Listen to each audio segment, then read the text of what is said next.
السلام عليكم.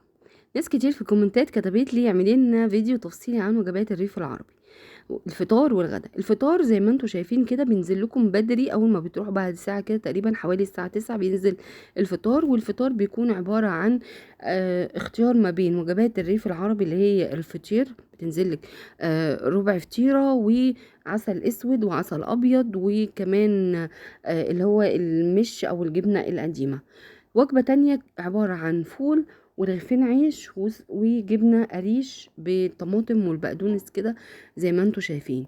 في وجبة تانية كانت عبارة عن بيضتين وجبنة برضو. فانتي بتختاري وجبات منوعة كده زي ما انتي عايزة على حسب طلباتك وحسب انتي عايزة. وجبة الأطفال ثابتة عبارة عن ربع فطيرة وعسل، دي ثابتة. ما فيش معاكي وجبات أطفال هتبقى دي ثابتة. لكن الكبار فيها تنوع ما بين الفول وما بين الفطير.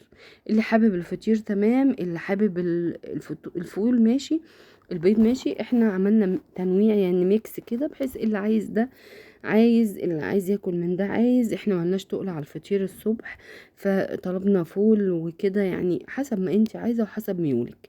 تمام.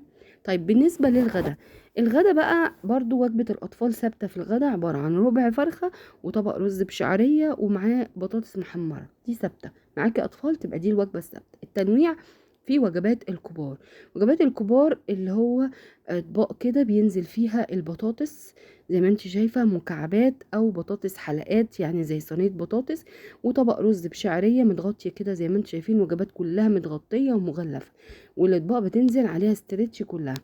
معاكي طباق طحينة وسلطة خضراء، وكمان في مخلل لو عايزة.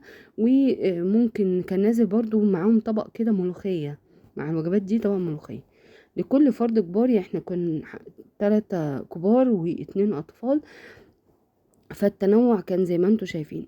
بالنسبة بقى للمشويات، عبارة عن بتختاري ما بين 3 وجبات. اما وجبة الريف العربي دي مميزة، عبارة عن سمانة مشوية وربع فرخ، تمام. او بتختاري ما بين ميكس جريل، وده عبارة عن قطع فراخ مكعبات مشوية على الجريل على الفحم. كل الوجبات مشوية على الفحم، وسيخين كفتة. الوجبة التالتة عبارة عن نص فرخة. تمام. ادي انت بتنوعي برضو زي ما انت عايزة ده حسب متطلباتكم وحسب ما انتوا عايزين. بتختاري ده، انت حرية شخصية بقى. اكل حلو، وجبات حجمها كبير ومشبعة جدا جدا، وبجد الاكل حلو تحفة، يعني جربوه هيعجبكم. ما تنسونوش بقى في اللايك والشير وسبسكرايب وفعلوا زر الجرس. باي باي.